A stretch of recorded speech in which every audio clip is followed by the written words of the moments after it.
Кыргыз Республикасынын куралдуу күчтөрүнүн 30 жылдык тарыхы.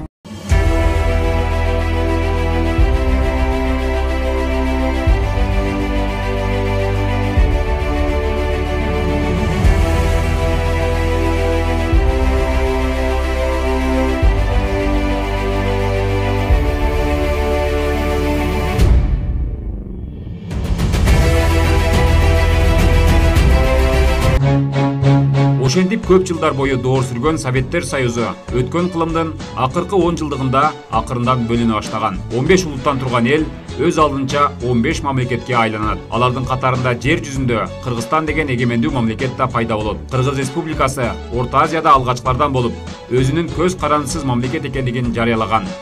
Жаңыдан бутка турган Кыргызстан башкаруу системасын, символикалык атрибуттарын, валютасын, мамлекеттик түзүлүшүн негиздейт.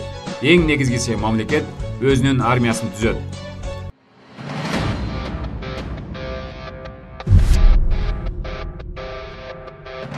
Көз карандысыз мамлекеттин коопсуздугун камсыздоо максатында президенттин 1991 жылдын 3 декабрындагы жарлыгы менен Улуттук гвардия түзүлгөн. 1992 жылдын 20 июлунда жазгы чакыруудагы алгачкы гвардиячылар мекенине жана элине ант берген.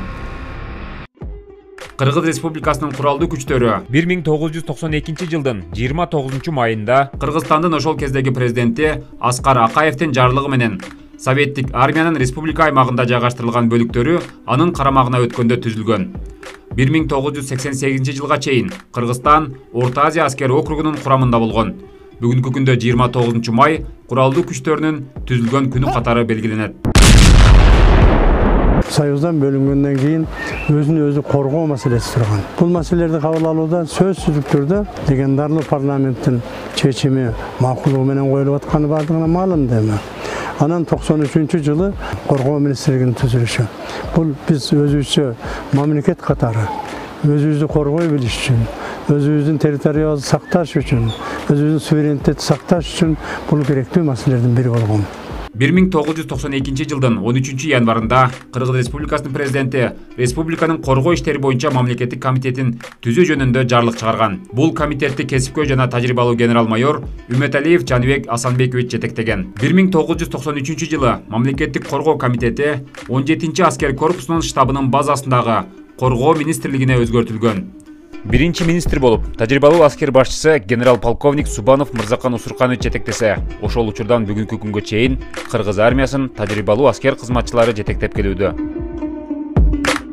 1999-2005 жылдары армиянын генералы Топоев Эсен Толенович, 2005-2008 жылдары генерал-лейтенант Исаков Исмаил Исакович, 2008-2010 жылдары генерал-майор Калыев Бакытбек Торогулович, 2011-2013 жылдары генерал-майор Кудайбердиев Абибилла Алымович, 2013-2014 жылдары генерал-лейтенант Омуралиев Талайбек Барктабасович, 2014 жылдын 6 февралында куралдуу күчтөрдөгү жүргүзүлгөн реформанын алкагында Кыргызстандын куралдуу күчтөрүнүн генералдык штабы түзүлгөн.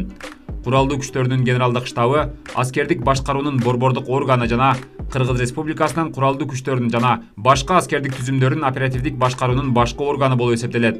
Бул орган аларды даярдоону жана колдонууну жетектейт.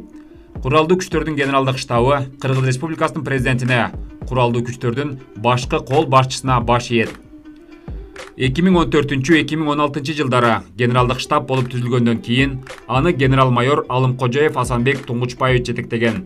2016-2017 жылдары полковник Капаров Жаныбек Ахматович, 2017-2020 жылдары генерал-майор Дүйшенбиев Райымберди Сейдахматович, 2020-2021 жылдары генерал-лейтенант Омуралиев Талайбек Барктабасович. 2021 жылдын 1 февралында президент Садыр Жапаров Кыргыз Республикасынын куралдуу күчтөрүнүн башкаруу системасын өнүктүрүү боюнча мындан аркы чаралар жөнүндө жарлыкка кол койгон. Анын негизинде коргоо министрлиги кайрадан түзүлүп, аны 2021 жылдын 3 февралынан баштап генерал-лейтенант Омуралиев Талайбек Барктабасович кайрадан министр болгон. 2021 жылдын 6 сентябрынан бери генерал-лейтенант Бекболотов Бактыбек Асанкалиевич Кыргыз Республикасынын коргоо министрлигин жетектеп келет. 1999 жыл Кыргыз армиясынын кадырын, кубатын жана күжүрмөн даярдыгын сынаган оор учур болгон. Тагыраагы Өзбекстан ислам кыймылынын согушкерлери Тажикстандан өлкөбүздүн түштүгүндөгү Баткен облусу аркылуу Өзбекстанга өтүүгө аракет кылышкан. Бирок кыргыз армиясы түзүлгөнүнө саналуу жылдар болгонуна карабай, баскынчы душмандарга жетиштүү деңгээлде туруштук берүү менен бирге каршылык көрсөткөн. Жоокерлерибиз катаал тоо шартында капчыгайлардын арасында дасыккан боевиктер менен күнү-түнү атышуусуна туура келген. Тилекке каршы ондогон мекен сакчыларыбыз мамлекетибиздин бүтүндүгүн сактоо үчүн дал ошол Баткен окуясында курман болушкан. 1999-2000 жылдары Баткен сунда биздин жоокерлердин арасынан 54 адам курман болгон. Андан тышкары көптөгөн ардагерлерибиз инвалид болушту. Баткен окуясы жана андагы жоготуулар кыргыз армиясын андан да кубаттуу деңгээлге чыгаруу зарылдыгын көрсөткөн. 1999 жылы 28 майда Кыргыз Республикасынын чек ара кызматы жөнүндө президенттин жарлыгы чыгып, ага ылайык мамлекеттик чек араны коргоо жана кайтаруу, эгемендикти, бүтүндүктү жана өлкөнүн кол тийбестигин камсыздоо максатында Кыргызстандын чек ара кызматы түзүлгөн. Ошондой эле республиканын коңшу өлкөлөр менен чектеш аймактарына жакын жерлерде чек ара отряддары курула баштаган. 2006 жылдын 27 июлунда президенттин буйругу менен Кыргыз Республикасынын куралдуу күчтөрүнүн абадан коргонуу күчтөрү негизделген. Аталган мекеме мамлекеттин аба мейкиндигинде коопсуздукту сактоо, анын аба чек арасын коргоо, ошондой эле абадан администрациялык жана өнөр жай объектилерин коргоо максатын көздөйт. 2006 жылы аскердик кызматты өтөө мөөнөтү 18 айдан 12 айга чейин кыскарган. Андан сырткары Кыргыз армиясы 1992 жылдын 15 майынан азыркы учурга чейин жамааттык коопсуздук кызматташтык уюмунун туруктуу мүчөсү болуп келет. 2001 жылдын 15 июнунан тартып Шанхай кызматташтык уюмунун мүчөсү.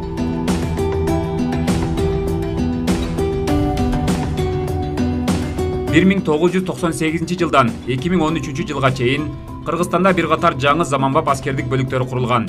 Мисалга алсак, Жалалат облусунун Майлысуу шаарындагы бригадасы, Алабука районундагы батальону, Көкжаңгак шаарындагы Атайын багыттагы Элбирс бригадасы, Баткен облусундагы Бужум тоо аткычтар батальонунун заманбап шарттары менен жаңы имараттары курулган. Кыргыз Республикасынын куралдуу күчтөрүндө эмгектенген аскер кызматчылары жана алардын үй бүлөлөрүнө шарт түзүү үчүн Коргоо министрлиги республиканын аймактарында, Бишкек шаарында, Алабука, Баткен жергелеринде 2021 жылы Ош шаарында көп кабаттуу үй салып, өткөн жылы Кыргыз Республикасынын куралдуу күчтөрүнүн башкы кол башчысы президент Садыр Жапаров үйлөрдүн ачкычтарын салтанаттуу түрдө аскер кызматчыларына тапшырган. Аскер кызматчылар үчүн курулган 216 батирди тапшырып, үй бүлөлөрүн салтанаттуу жайгаштыруу иш-чарасын өткөрүп жатабыз. Бул өз кезегинде аскер адамдарын жеке турмуштан камсанабай, армиянын кызыкчылыгы үчүн толук кандуу кызмат кылуусуна шарт түзөт. Андан сырткары Кыргыз армиясында мурунку жылдарга салыштырмалуу анык мөөнөттүү жаш жоокерлерге да ыңгайлуу шарттар түзүлгөн. Алардын тамак ашына, жашоо шартына өзгөчө көңүл бурулган. Аскердик талаа шартындагы машыгууларда жоокерлерге 9-нормадагы байытылган витаминдүү тамак аш азыктары берилип келет. Ар бир келген жаш жоокерге жаңы тигилген аскердик кийимдер берилет. Буга чейин мөөнөттүү кызматтагы жоокерлер берилген формаларды 1 жыл же андан ашык убакытка чейин кийип жүргөн болсо, азыркы күндө ар бир жоокерге 1 жылда 2 рет жаңы аскердик формалар берилет. Ошондой эле бир аскердик бөлүктө жазгы күзгү болуп эмес, бир гана жазгы же күзгү чакырылыштын жоокерлери кызмат кылышат. Бул өз кезегинде тартипсиздиктердин алдын алат. Министрлигинде аскердик иш-чаралардан сырткары жоокерлердин ден соолугун чыңдоо максатында спорттук иш-чараларда байма-бай уюштурулуп келет. Анын жыйынтыгы менен аскер бөлүктөрүнүн арасында спорттун түрлөрү боюнча мелдештер өткөрүлөт. Анын жемиши катары спорттун ар кандай түрлөрү боюнча республиканын, Азиянын жана дүйнөнүн чемпиону аталган аскер кызматчыларын айтсак болот. Ошондой эле аскер кызматчылары маданият тармагында да кур эмес. Таланттуу аскер кызматкерлери жана жоокерлерибиз республикалык жана эл аралык маданий конкурстарга катышуу менен ийгиликтерди жаратып келишет. Андан сырткары жоокерлерге талаа шартында майрамдык кечелерде патриоттук ырлар менен жоокерлердин дуктарын көтөрүү менен бирге кызмат өтөп келишет. Мында аскердик оркестрдин да өзгөчө орду бар. Аскердик оркестр бардык салтанаттуу иш-чараларга активдүү катышып келет. Кыргыз армиясы күжүрмөн даярдык жана талаа машыгуулары менен гана чектелбей, жаш муунду патриоттуулукка тарбиялоо, өспүрүмдөрдүн аскердик кызматка болгон кызыгуусун арттыруу максатында да бир топ иш-чараларды өткөрүп келет. Жыл сайын бардык аскер бөлүктөрдө бүтүрүүчү класстагы окуучулар жана студенттер үчүн ачык эшиктер күнү өткөрүлүп келет. Андан сырткары аскер кызматкерлери жерлердеги орто мектептерге барып, 10-11 класстардын окуучуларына аскердик турмуштун шарттарын үйрөтүү сыяктуу сабактарды уюштуруп келет.